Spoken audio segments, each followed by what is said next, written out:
How much are you making monthly on OF? Million? It's a lot of money. Yeah. Like one person spent like $1.4 million in a year. Yeah, so in my opinion, like OnlyFans for me was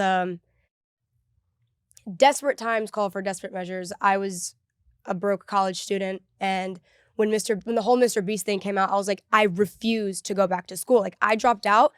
The video came out in November 2021. Like I dropped out that winter break and never went back. And like I come from, my entire family's Brazilian, and I'm firstborn generation here. So like my parents lived out the American dream. And they're like, oh, we want our, firstborn to go to college. And so I made it there. And then second year, I was like, peace out. Like I'm dipping after one viral video. Like that's unheard of, like completely unheard of. To then do OnlyFans was like such a crazy shock. I'm just so curious about that. The family's reaction. It was horrible.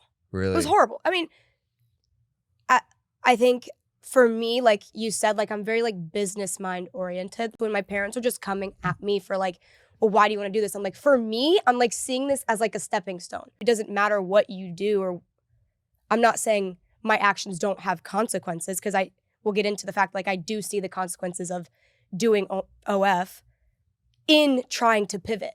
Like I truly believe like in order for you to be even like you in prime and all these things, you have to be like some sort of like psycho and delusional.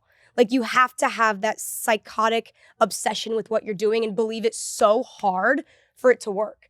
And know that in the beginning of my career, I couldn't showcase this side of me because I knew that that's not what was going to be attractive to men. Most men that are wanting to spend money on that platform. For me, it was a business move and it was a business play for one day to be able to pivot into something that I truly know and love and can funnel for myself and can like pay for myself. But like they always, like, I used to ask when I was a kid, I was like, oh, but if I keep doing it, like, will God still forgive me? And then at some point, I'm consciously making that decision. And I know that. But I have hope that like, since I have guilt, like, it means that he's still there. Like, I'm not completely lost. I feel guilt.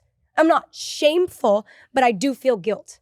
Every time someone asks me about it, I'm like, fuck. Or like even saying like, oh, God bless you, to a random stranger, I feel guilt.